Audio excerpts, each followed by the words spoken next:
and welcome back to our show. In order for us to make the change that we want to see in this world, we have to be educated.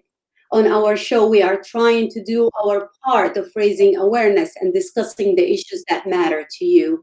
Today, we have an amazing group of people here with us, and I will have Heather introduce them. Heather. Hi, everyone. Welcome back. Yes, we've got a great show. We've got a great lineup of people. So we have got Ryan Argot with us. If you want to say hi. Hello. There he is. We've got Jess Kost. She's the owner of Suite 717. She's with us too. Hi. And then we've got Kristin and John. They are the owners of the Vegetable Hunter down on 2nd Street in Harrisburg. So we are going to start our show by talking a little bit about our small businesses. So we just had Small Business Saturday. It's kind of on everybody's mind. Maybe pending shutdowns, adapting to COVID is all on everybody's mind too. So I wanted to talk to a couple people that were local to us, that were business owners, that could kind of walk us through how they've adapted to COVID for their specific business, and how we can continue to support our small businesses throughout the holiday season. So let's start with Jess. How are you? I'm here. How are you doing? Good. Do you want to tell everyone a little bit about yourself? Tell them who you are, your business, and how you spend your days? Sure. So I own and operate a candy company at the Broad Street Market in Harrisburg. It's called Suite 717. So I specialize in fudge, handmade marshmallows, and I have a whole bunch of different products, toffee, nonpareils, you name it. Kind of a candy store for all ages, not just for the kiddos. I love it. So, I use all real ingredients and, eco-friendly packaging, all that good stuff. Oh, so what's the Broad Street Market like nowadays? How's everybody adapting? What are the hours like? What's your business been like? Hours are back to normal right now. We did have a shutdown period of about 4 months, which started in March and went through July. So that was interesting. And then so the market itself didn't close down, but it was kind of optional for certain vendors for a time. And I had chosen to close, like I said, around beginning of March, I think it was. So yeah, I went back to the market in July, and it was a pretty rough summer. And things we're kind of starting to pick back up again here in the fall. And now we're kind of in a weird situation where things are going back up. We're not quite sure what to expect. Everyone's kind of wondering if there's going to be another shutdown, and just kind of feels a little in limbo right now. Right. Yeah. I get. What are the customers like? Were they like waiting at the gates when you guys opened back up? Was everybody kind of missing it, or was there kind of like a hesitation? They weren't quite sure what to do, where to go? A little bit of both. It definitely wasn't as busy, as a normal market day. Not as much foot traffic, not as many like new visitors. But we definitely have our handful of regulars, I would say, who come in super happy that we were back and excited, to try to get things back to normal. We're just kind of, taking it one day at a time. Yeah. Yeah. So John and Kristin, how was the shutdown kind of a surprise for you guys too? Like in March, was there any like word on the street downtown where you guys kind of had any idea it was coming, or was it abrupt? Oh, Hagir. Try again. Right. There you go. Can you hear me? Okay. Yeah. So yeah, it was really abrupt. I mean, we knew from our kids, like, I think they got off on a Thursday because of COVID. And then the next Tuesday, I think, was when we got notice that we had to like shut down and only do delivery and takeout. And even though, we knew those things were happening, I didn't think it was going to happen to us. And right.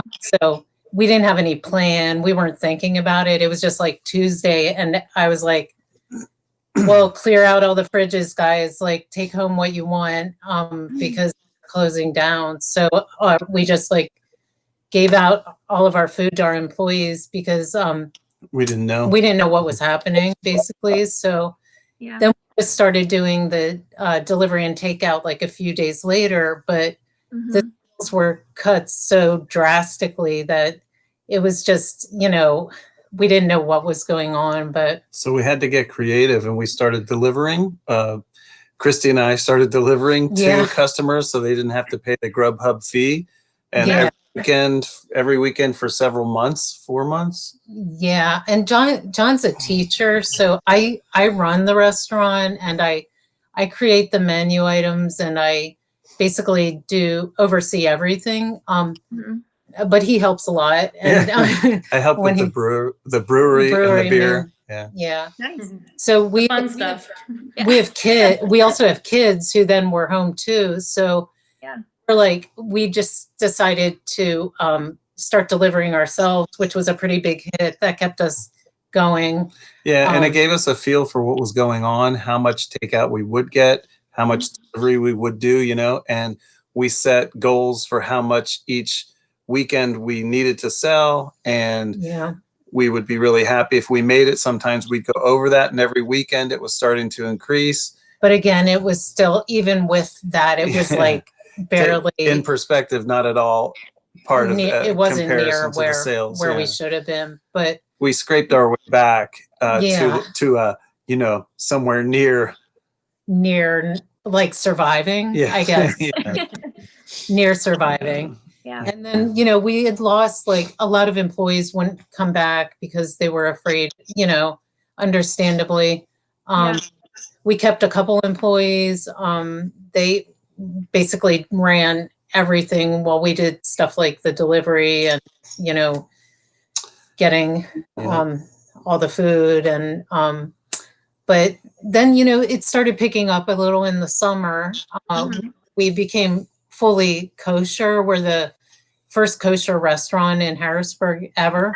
So that was something that was it brought a lot of people in. But then, so we were feeling pretty optimistic by the end of August, and September was pretty good. But now with the second resurgence of the COVID, things just died. Gone back to March levels. We're back to March. And so we don't know, winter and fall are a little difficult for us anyway. Like, our location is downtown where we have a lot of people walking and a lot of state workers that walk over. So winter's a little hard for us anyway, but with COVID, it's like, it is back to like March for us. So it's like things like Grubhub and delivery, were they even on your radar before March? Yeah, we already had like 3 delivery services. We just added another one. But so those it was great that we had already had those in place. And we're doing okay with those, but it's still not, anywhere near where we would normally.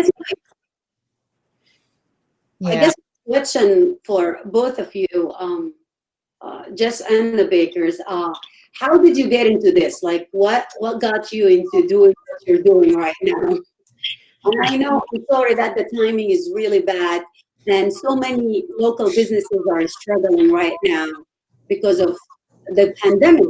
And to me, I think it's selfishness from many people out there who's not following direction. I don't know how you both feel about that, but if we all follow the guidelines, being out and doing everything that we normally do by now, but we're in square one. So how did you guys get to do what you're doing now?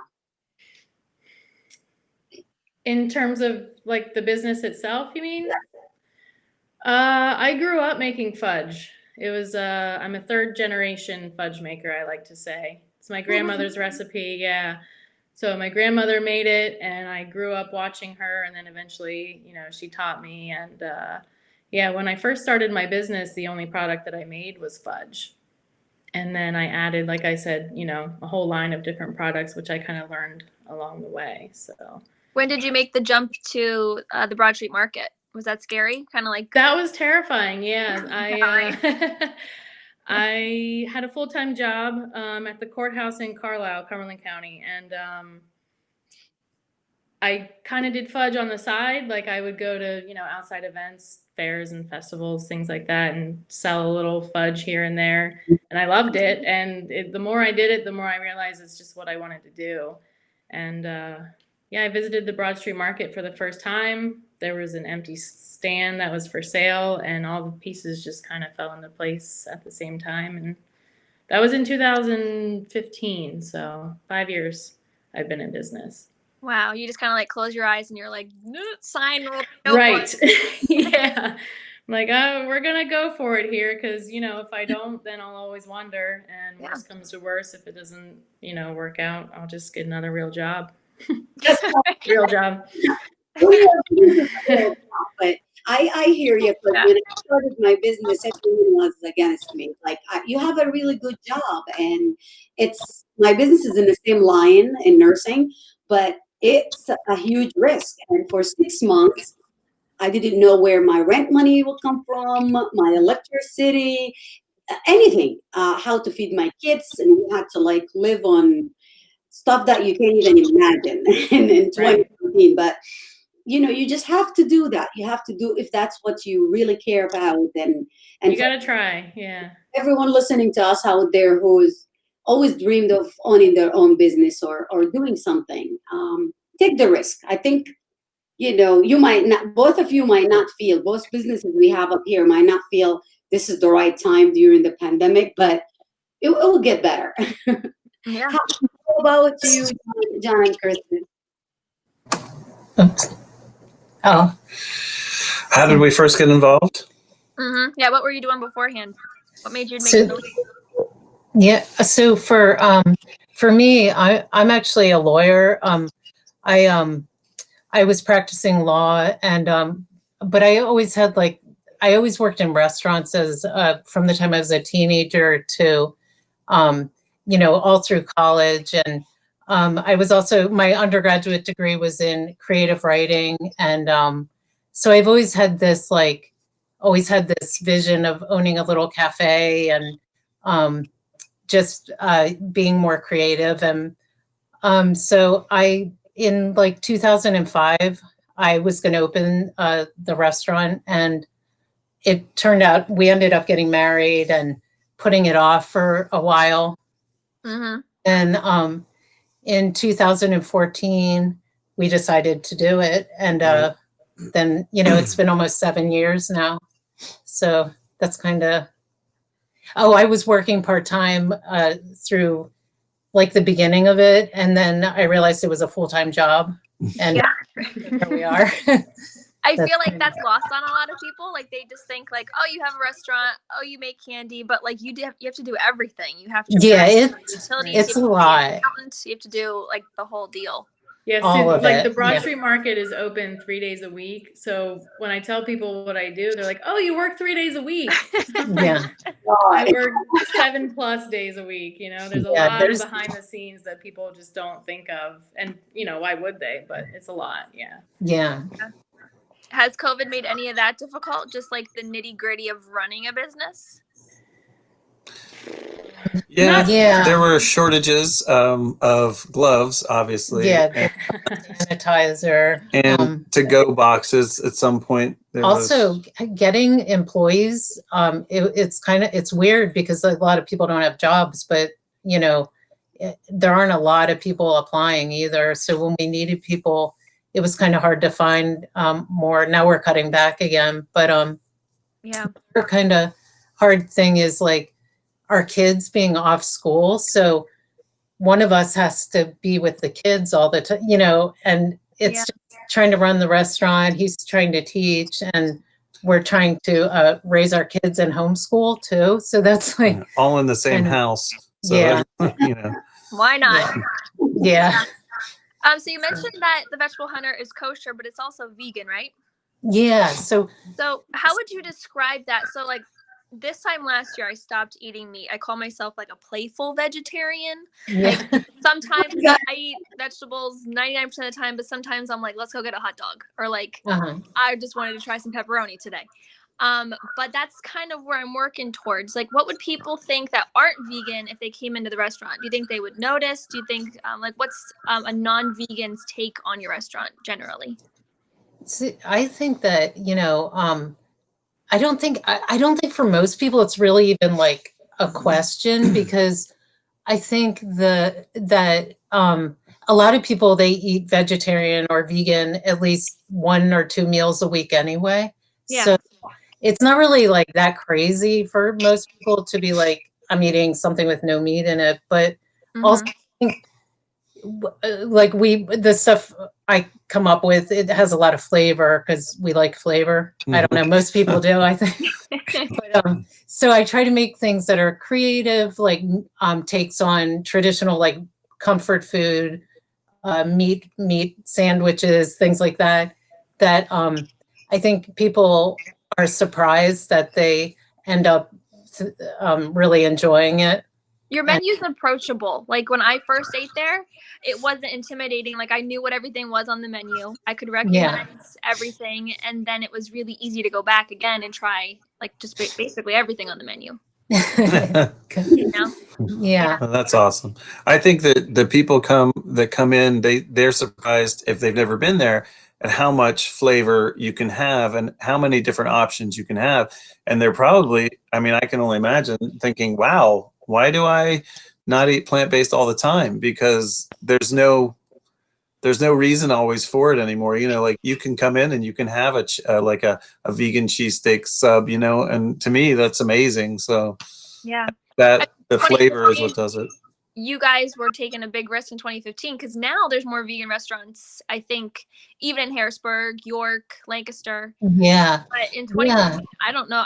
I can't remember any others, actually. No, back in we opened in 2014, but Okay. yeah, back then it was still it was really kind of rare. There weren't as many vegans, definitely. More and more over the years, we've seen more people turning to veganism, or just people interested in trying it. And I think it's become more mainstream. It's no longer like some hippie cult or something that, people used to be like, oh, what are those people? But it's pretty. Although I think we both saw the Grateful Dead, so it's okay. We have that credibility too. So yeah, it's for everyone now, and I don't think people feel odd trying it or dabbling in it, or. Yeah, I mean, the plant-based industry has grown in billions of dollars from 2014. It is one of the quickest growing right now, but the amount of sales that are plant-based around the nation have exploded. So we were early and on time, and so we really benefited until the COVID kind of slowed things down. We were doing really well and moving with the trend and really seeing the growth that we wanted to see in our business and really getting there. So it was a kind of a shock when that all happened. Sorry, my dog just got dropped off. And he won't be quiet. After people enjoy a healthy meal, then we can go and eat some fudge. This is my favorite. like weakness. I try to diet and do everything, but then I break it with candy, fudge, everything. But honestly, it takes a gut for someone to start a business in general. And being a business owner myself, I know that there's a lot. Like my kids, I have 13 and 19 years old. My 13, when I first started, she thought I was playing games on my phone and computer all day. Like, Mom, when are you going to work? When are you going to work? Because I used to work outside. I'm a nurse. And just like you two, Kristin and John, my first degree was electrical engineering, and I changed my whole major and did the business and the nursing. So she asked me, like, everybody think that you're playing video game because you're sitting on your computer or on your phone all day.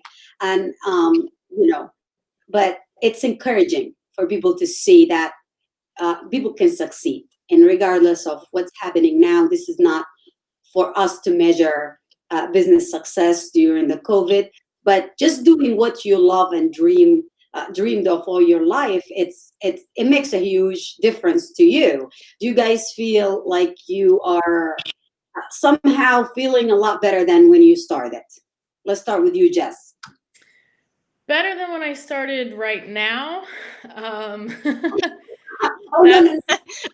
I didn't mean better financially. I mean the satisfaction. Like, even I'm not making that much now. But Yeah, 2020 2020 has helped a lot with solving problems. I mean, owning a small business, I would say, is 30% creating and 70% problem solving. There's always something, there's always a hump, there's always, and 2020 has I think challenged all small business owners. And we just kind of figure it out as we go. And so, yes, I do feel that currently I feel more successful, if not financially, at least, capability wise. Yeah. So about like Grubhub and stuff like that, what did We're breaking up, Heather. How about now? Can you hear me? Yeah. What has the Broad Street Market done? Do they have anything like contactless pickups? Do they have like Uber Eats or anything like that? It depends on the vendor. Mm-hmm. So every vendor obviously is an independently run business. So yeah, some of them I would assume are on Grubhub. A lot of them do pre-orders. If you follow each vendor on Instagram or Facebook or whatever, you'll get a feel for what they're doing. But yeah, I personally have, curbside pickup. I do free local deliveries. I had an Etsy page and a website where, the community really supported me through the 4 months of closure. They were doing deliveries throughout. I was as well. And that kind of kept me afloat while we were closed. Is the holiday season your busiest season? Like for always fun? Yes. Yeah. Yeah, candy makes for a nice gift. So yeah. Always my busiest. Yeah, Christmas and then Easter is usually pretty busy as well. So what kind of things can we do? Do you have gift cards? Do you a website, anything like that, where we can direct people so that they can go and they can support you regardless of anything that happens the next couple weeks? Yeah, of course. Sweet717.com. Like I said, I do free local deliveries, or I can ship anywhere in the U.S. if someone's looking to send gifts to, their loved ones who are far away. We do gift cards on our website as well, or, the Etsy shop. Just go to Etsy, type in Sweet717, and all our stuff will come up. So yeah, lots of options there. Nice. Yes. Yeah. Thank you, Jess, for giving us the time. And any last advice before we let you go? I know you're a busy woman, but any last advice for anyone who is thinking about starting their business? Just do it. You got to do it. Nike. Yeah, you got to do it. You got to try, because if not, you'll always wonder. Just do it. Just do it. I shared your Facebook page. If you can, and I'm going to share also your information after this video, and I'll share it on my page. We will continuously share your information throughout this month, and hopefully we'll check back with you once this pandemic is over and see how it's doing. But we truly appreciate the time, and thank you for giving us those information. Thank you so much. Awesome. Thank you so much. Thank you. Jess and Beck. Awesome. So yeah, I mean, that's good that you can do it online. You don't have to go in person. You can do some online fudge shopping. That'd be nice. So what about you guys? Do you guys have gift cards? I know I just saw a couple things for Small Business Saturday that you guys were sending out, newsletters, be relevant. Yeah. Yep. So we have gift cards that really will help us a lot get through the winter and the pandemic. And we all of it's on our website, thevegetablehunter.com. So we have that. We have the delivery services, and we just hope that people will continue to order even if they don't want to go out, which we understand, just if they can help us and other small businesses by just continuing to get takeout or, just buying gift cards for the future. Things like that will really help us stay in business. Right. And, And we're more satisfied now than I think we've ever been with the business other than the pandemic. For me to own a brewery, to co-own a brewery is an amazing thing. And for Christy to manage everything, run everything, her dream, come true. But we have been adapting. And one of the things that we didn't mention was we're looking at moving into selling some of our products in the grocery stores. So I think going back to what we were talking about earlier, the pandemic it's been bad, but it has made us have to become even more creative. And,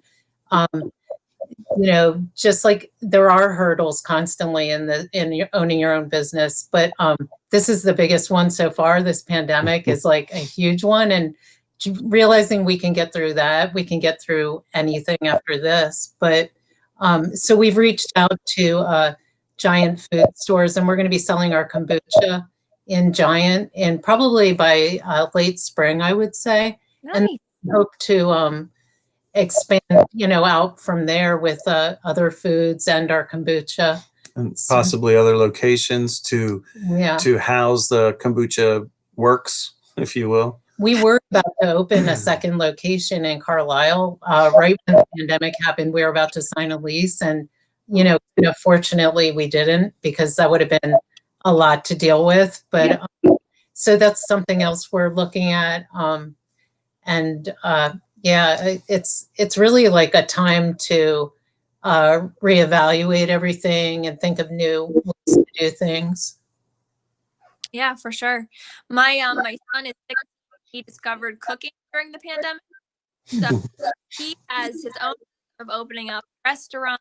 He wants to get a job at a restaurant. If you've ever worked in a restaurant, maybe we could hold off just a little bit. But it's like he had that time at home. So it's one of those things that he also started to dream a little bit, start to think like, what could I do? So, I mean, I think it's admirable that you guys have it. Stick it out. I will definitely spread the word, make sure people know about gift cards, takeout. I think that's beer to go. Our beer can go in cans, so we sell it in cans to go. I got mixed drinks to go from you.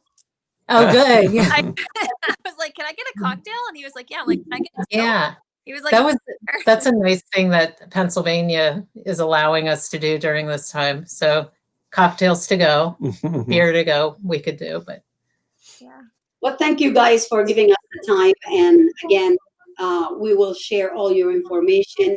We wish you good luck, and we hope people will, who are listening to us right now, will support and continue to support the local businesses during this pandemic. We are all in this together. John and Krista, it's a pleasure to meet both of you. You too. Nice meeting you. At some point. Yeah. I look forward to it. Thank you so much. All right, take care. Thank you. Take care. thanks. John, what do you think about all of that? Let's Ryan. What do you think about everything you heard before we get into business with you? It's amazing, the energy that they have to put into running their own businesses, and I mean that's huge by itself. Yeah. And that they're doing it now during COVID and having such a positive outlook. I was just listening. I mean, I part of me wanted to, hey, how can local government help you? But I and that's important, but I didn't want to interrupt. The interview with them and the message that they were going through, because that by itself was just so educational as well. You know what? This is my mistake, because I wanted to ask you if you have something you want to say to both of them before they go. But I think this is my mistake. But if you guys are listening to us right now, Jess, John, and Kristin, drop a question or comments, and tell Ryan how government can help you. He is running, and I'll let you take it away. What are you running for, Ryan? All right, fair enough. Literally just today, I officially announced that I am running for Hampden Township Commissioner in 2021. The Board of Commissioners is a group of 5 commissioners. That's a 4-year term, and there will be 3 seats coming up for election in 2021. So I'm throwing my hat into the ring, and we'll see where life goes from there. But I've grown up in Pennsylvania. I'm a Pennsylvania native, the son of an immigrant, and spent my entire life, except for some grad school, in Pennsylvania. Moved to the greater Susquehanna Valley in '96 when I was on the East Shore, where I began my teaching career, student teaching at Central Dauphin and teaching at Susquehanna Township. Then I spent most of my science teaching career down in West York. Left the classroom for a brief stint at the Department of Education before I moved over to West Shore School District. My wife and I moved our family to Hampden Township in 2008, and have always had an interest in politics. It's a challenging time in our country right now in politics, and the 2016 election was no exception to that. So as we came through the 2016 election and moved into the 2019 municipal election, that's when I first ran for commissioner. Was a very educational experience. Came in 4th out of 4, but learned a lot. Ran then because I wanted people to have a choice and I wanted to get involved in the community. Now I'm running again because I have an interest in, and I love living in Hampden Township, but I have an interest in participating in the conversations as today's choices and decisions will shape and plant the future for the next 10, 20, 30 years. I'm in a place in my career where I can give the time as needed as a township commissioner if I'm fortunate enough to win. And I decided I wanted to get my name out there early. Family and friends know that I probably never really stopped campaigning or stopped the mindset of wanting to campaign when I lost in 2019. So it was earlier today, I made my official announcement that I'm back in the race for 2021. It's going to be a slow process. You know, I don't want to get sick. I'm not going out and holding in-person rallies. Of course, many people don't do rallies for township commissioner anyway. But it could be the first one. But if it's not for COVID, Heather and I will lead that rally. Well, thank you. So we'll take it one step at a time. You know, working on the social media right now, getting my Facebook campaign site back up and running. We have a RyanArgot.com website as well that has been partially updated, but still work needs to come on that. You know, I attend the township commissioner meetings online, and as now that I'm a candidate, I'll be attending them and posting commentary on my Facebook page as we go, all in an effort, hopefully, to shape the conversation, planning the future for success within the township. We've got to support our businesses. So it was great to be here. I'm like, wow, I'm going to be on air with local businesses. And yet I didn't want to interject politics into what they're doing, which is why I didn't just jump in. But we want to support the local businesses. We need to facilitate better communication, enhance diversity. We have a very safe township, but I want to improve safety. And I want to see walkability increase. I don't have all the answers. And a township commissioner, even if I win, just because I win doesn't mean I get to make the decisions. It's a team of 5. You need to be able to work with, talk with, communicate with the other commissioners and the community.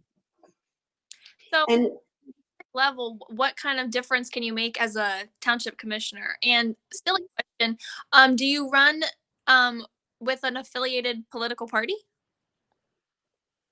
Like, are there candidates and Yes, it is. You can run as an independent if you want, but it's a ballot access challenge in Pennsylvania. Okay.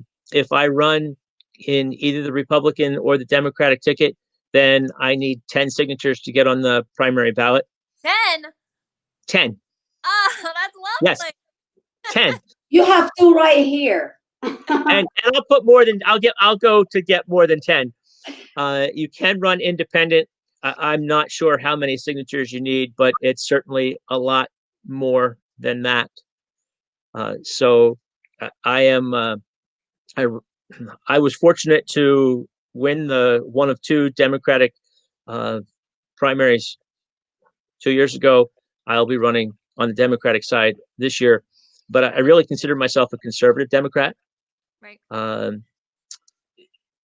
I've been a member of both parties. I want to work whichever side I'm on. I want to work across the aisle. You've got to be able to communicate, and we all have different ideas.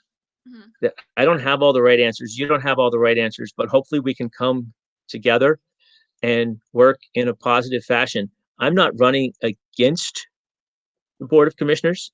Mm-hmm. I'm looking to join the Board of Commissioners. Am I going to agree with every decision that the current board makes? Or even if I win, am I going to? No, I'm not going to agree with every decision. But we need to work together to try to find the right answer, not for you or for me, but for us. Do you have like a day one plan? Like, first you want to do, top of your list, number one priority? The easiest thing, I think, is to improve the communication. We have, and I know part of this decision, we have a brand new township building Mm-hmm. that the township has managed to build and move into during the pandemic. Yeah. Kudos to the team involved in that. I would like to see us continue broadcasting our township meetings. That is something that was not done pre-COVID. It was not done in the old township building, and I have to believe the wiring and the sound system in the old building probably would have created challenges for that. It's happened now in COVID. They are broadcasting online.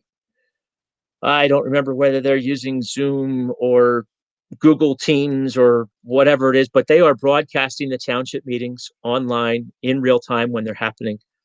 I would like to see that continue. I know that's something in individual conversations that I've had with some of the commissioners, who I won't go into names or anything like that. They're not necessarily in favor of that. I believe in transparency. I think it should continue. I was happy that 2 years ago, and I think because I was submitting right to know requests for commissioner minutes and posting them to my campaign page, that now the website for the township has the board minutes on it. So that's progress. Mm-hmm. I'd like to get it to a point where they're posting the draft minutes, even if it's on the day of the meeting, before they're voted on. They don't have to.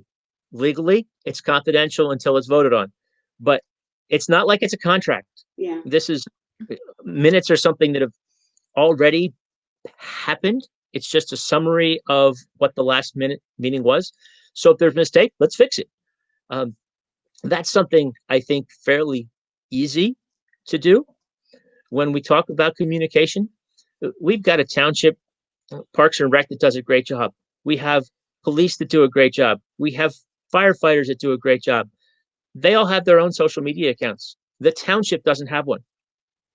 The township has a website, which is great when someone wants to reach out to check on the township. They can go to the website and find things. I'd like to see the township have something where the township is reaching out. I don't care whether it's Twitter, whether it's Instagram, whether it's Facebook. I don't see it being TikTok, but something where the township resident can sign up TikTok. and when the township does an update, it automatically goes. They have a newsletter, but a newsletter comes out how often? You can just do a little piece here, a little piece there. I think can enhance the communication within the township. Those are simple things that can happen fairly quickly. Things like changes in zoning or working on how we do contracts. Those don't happen instantaneously. I want to see improved walkability. We have walking paths in the township, which is great, but they just stop. Well, they might just stop because that's where the property line is. Yeah.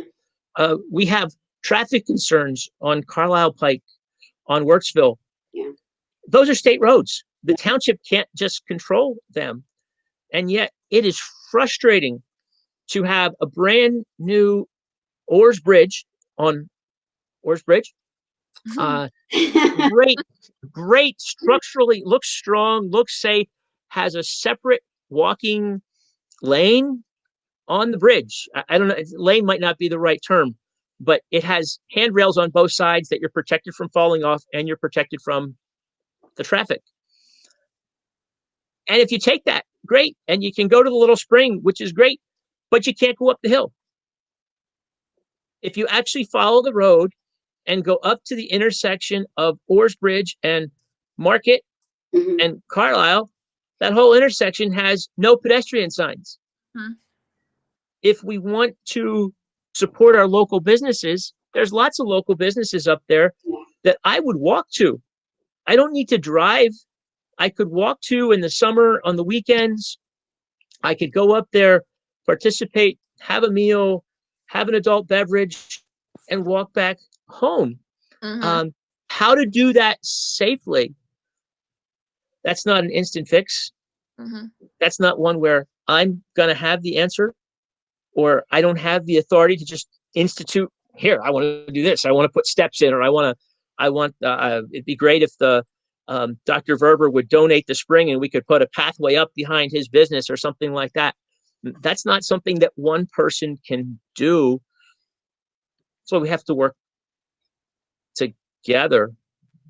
And if I'm fortunate enough to win, I'm going to be working with people that I ran against. So I'm not trying to attack the people I'm running against. I'm trying to get my ideas out there for bringing people together to do these things.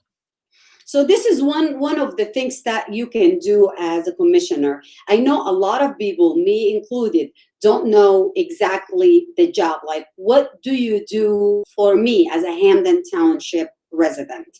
Okay, so I'm going to give you two answers. In a nutshell, and what you are going to do. Why should I? The first piece, go to www.ryanargot.com. I actually have one of the pages off of my campaign page talks about what do township commissioners do? What does the township do?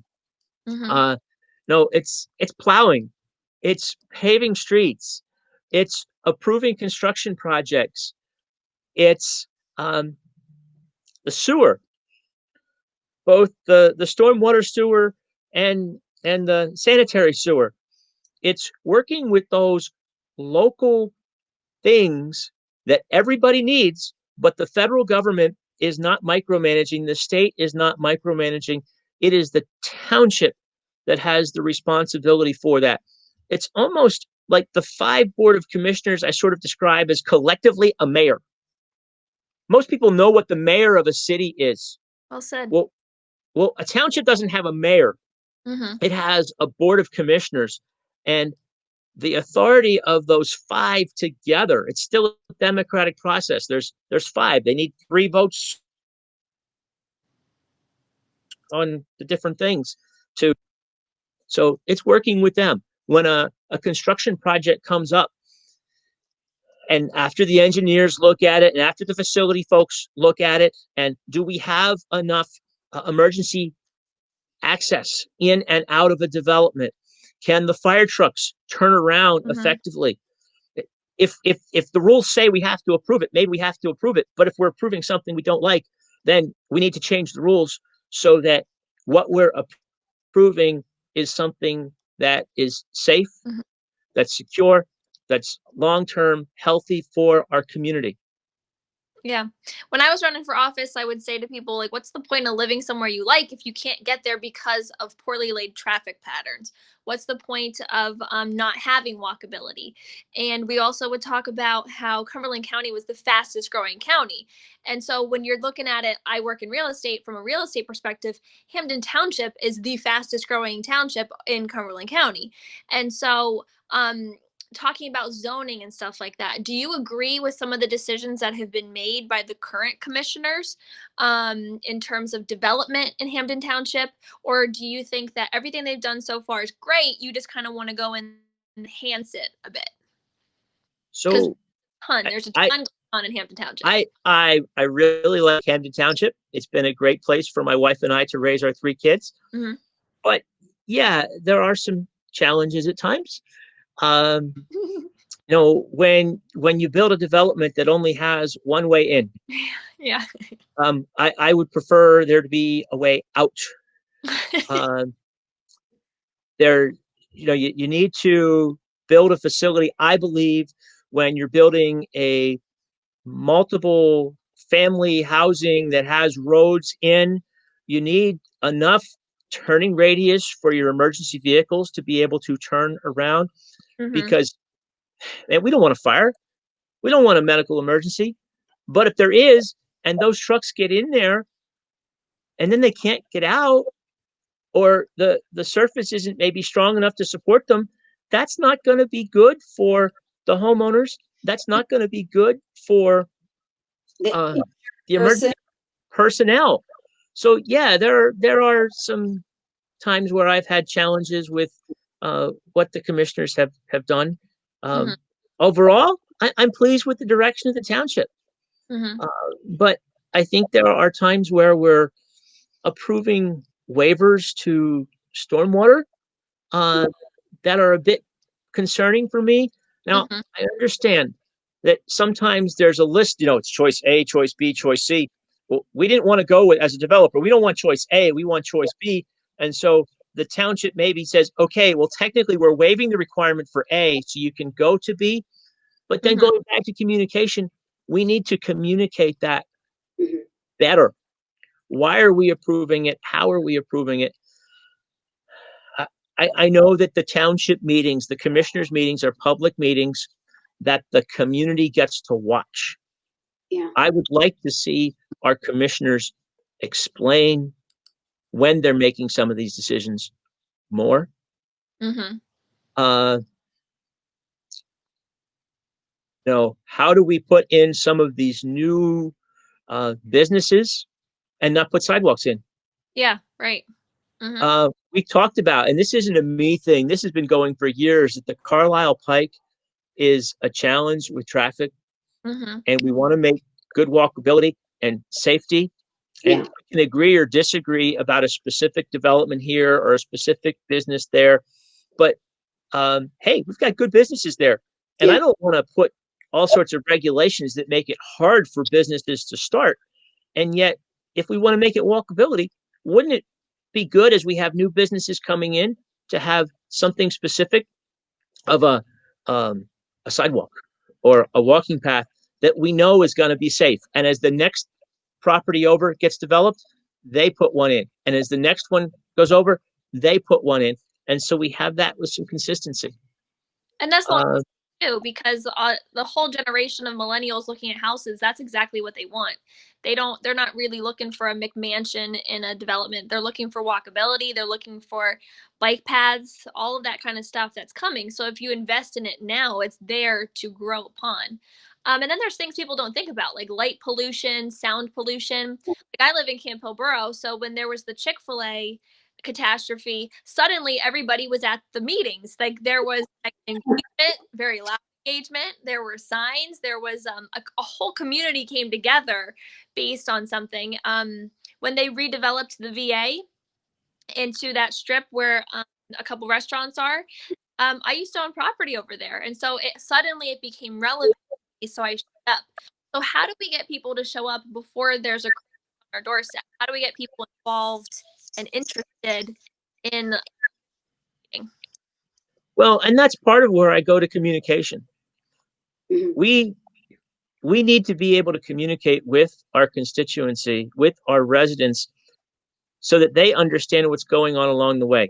Hey, I didn't start going to commissioner meetings before I decided to run. I'll acknowledge that Mm-hmm. because life is busy.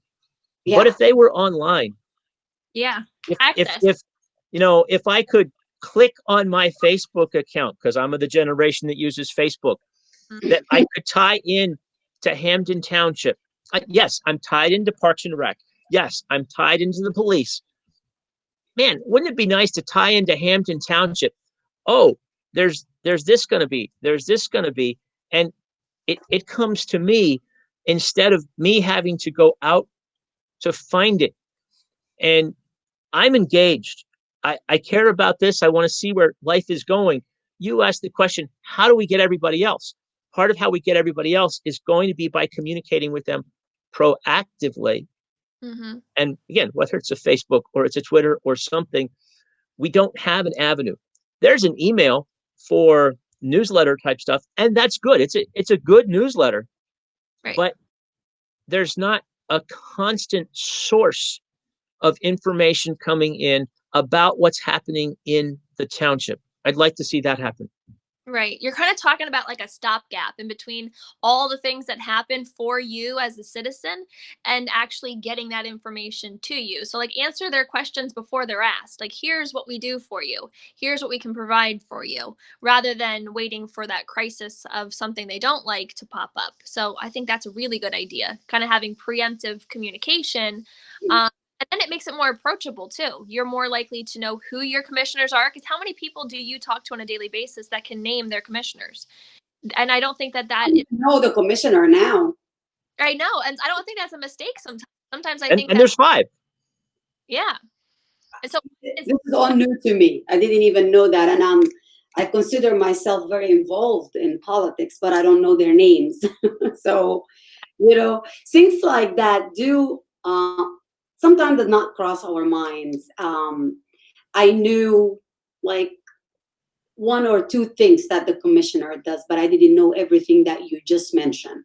And that's why having communication, reaching out to people, so they know that, you know what, if I really want this, I better go listen to that meeting, or I need to vote for the right person. And you are running now because you want to make a difference. And I'm not sure, how many people are involved right now, but we are trying to get everyone in a township to be at least involved, to vote, to know what Ryan, or even if you choose to go with somebody else, what that person will do to you, and make an informative decision. What do you think, if we can ask you like to sum up or summarize everything that you want people to know about you in the next 5 minutes? Why do we want to vote for Ryan? What can we do to help you? And what you going to do to help us? So I'm going to bring my education and my energy to the work of the community. I'm a public servant as a teacher and administrator for my entire career, and now I want to grow that. I'm not looking to give up my professional career, Yeah. but this would be in addition to that. But it would be here where I'm raising my kids, and I'm going to work for the community. I want to have conversation. I have my campaign Facebook page, Dr. Ryan Argot for Hampden, is and will be a communication device, not just about campaign issues. Now, like the Operation Ho Ho with Santa Claus that's coming on December 5th, and that's a great thing. And our Parks and Rec put that out. I've got that on my webpage. When I see something that comes out from the county, I'm going to put that out there to serve as a communication piece. So one thing to help that communication proactively is people can follow my campaign Facebook page and share it with their friends. But don't just look at it. If there's conversations, if there's questions, I created that page to have that dialogue back and forth. I'm going to the township meetings. Well, I'm going online to the township meetings. If you're have a question, but you're afraid to answer it or ask it, and I'll ask the question. I'm not opposed to doing that. I've been in a number of them already where I've spoken. I don't mind asking somebody else's question, or I can help you find a way to communicate and ask the question yourself. I want to work for the betterment of our community. I want to work together with the other commissioners and work with the community so that when decisions are made, it's not just a decision of 5, but it's an informed decision of 5 who have communicated proactively with the community residents. And that makes a huge difference. Yeah. Heather, do you have any questions for Ryan? You just have a really good mixture. Like when you said that you are a conservative Democrat, I can relate to what that means to a lot of people. And I think that sometimes it just comes down to, are you pragmatic? Are you going to consider every angle or shut down things just because they weren't your idea? And so coming from that place and having a dog in the race, you live there, you want your kids to have somewhere where they can live and come back to. I think that that's really, really admirable. I just, how can we help you? What do you need from people at this stage? What do you need people in 2021? What can we do? Besides following your page. It starts now. You know, we're going to get to the point, probably not in the winter, where I'm going to ask folks to take campaign literature out for me. Nice. No, as I'm never going to turn down campaign contributions, but this is not a money thing. I'm running.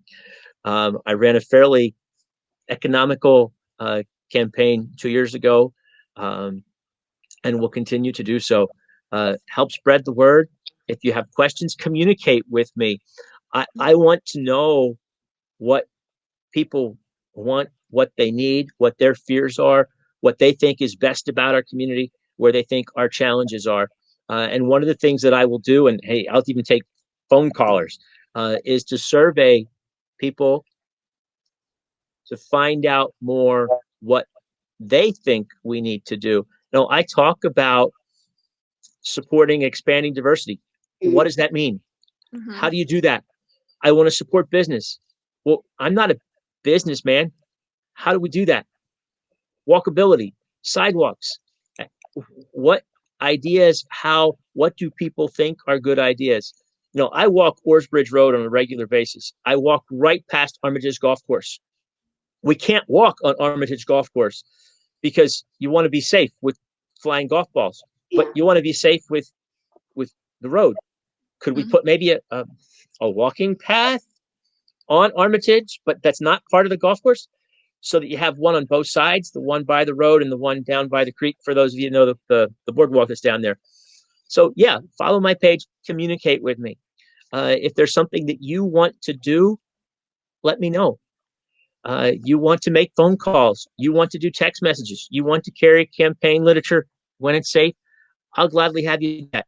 And hey, I'm not the only one in the race. Well, right now I might be the only one in the race, but I know that there are other positions. And while I'm doing this because I'm running, you know, there's 3 township commissioner seats that are going to be up for election. There's 2 school board from Hampden Township that are going to be up for election, plus the county offices. So if you're in Hampden Township and you want to get involved, if you love to hear what I say, or if you hate to hear what I say, get in the race, be part of the conversation, and let's have a healthy, positive campaign as we shape the direction and plant the future for Hampton. It is just absolutely amazing to listen to you, and I hope everyone is listening to us right now or going to watch the video later can feel, you know, the energy and go on your page, support you, donate, spread the word, ask questions, do whatever you can to support Ryan. And also remember what he just said at the end. There is other offices. There are more than one office, there are offices that are up for grab, right? And everyone out there, if you feel you can do it, you have that in you and you can make a difference, please do it. If you can't, do something to support who is willing to work for you. and this is an extra, an addition to what Ryan is already doing. So he is trying to help us, so let's help him help us. Thank you, Ryan, for giving us the time, and we're going to follow you. This is not going to be it. We're going to check up on you. I'm going to share your page, everything that to make it available for people to just click and go to your Facebook page or your website. I already shared the website here. Heather is going to do the same, of course. But whenever you're ready for us to help with anything else, feel free to contact us and we can share it on our pages as well. We also need to remember to support our local businesses. The two that we brought today, this is not an advertisement or a promotion. This is just our way of giving back to our community and helping. And anyone that have a business or think that we can help them spread the word, you can reach me. You can send me a message, send Heather a message, and we will gladly put that on our page, share it, and have people get to know you and help you in any way that we can. Heather, do you want to say anything before we end? You know, when it's local like this, if you gave Ryan $5, he would get an alert and he would be giddy. He would be like, yee! He would be like, if you are a candidate in a local race, all of that matters. Really small things matter. Our local businesses, when you place an order to go, they see it and they get giddy. Like that is the highlight of their day. That's the reason for all of the effort. Ryan's just on the precipice of putting in a year's worth of effort just to help his community. So like that's your way of participating sometimes. And it really is that simple. Just $5 to your candidate, a meal from your favorite small business. You don't have to just pay $5 if you want to put 500. Yeah, I mean, whatever. That's probably my entire campaign budget. I know. Yeah, but like, you're seeing these people. They're real people. They're doing it by themselves. They're showing you how much work goes into it. So just like every once in a while, just put your attention on them. Keep them in the back of your mind when you're thinking, what should I get for dinner? What should I get for a gift? Go get some candy from the market. Stop and get a meal. Donate to your candidates. Like they notice all of that in real time. Like that's all happening on a really local level. So it's a good place to put your energy and your money. Thank you everyone for watching us. And this week is going to be special because we're going to have another show for you guys tomorrow. Stay tuned. It will be 4 to 5, the same usual time, just an extra day this week. Thank you again, and we will see you tomorrow. All right. Take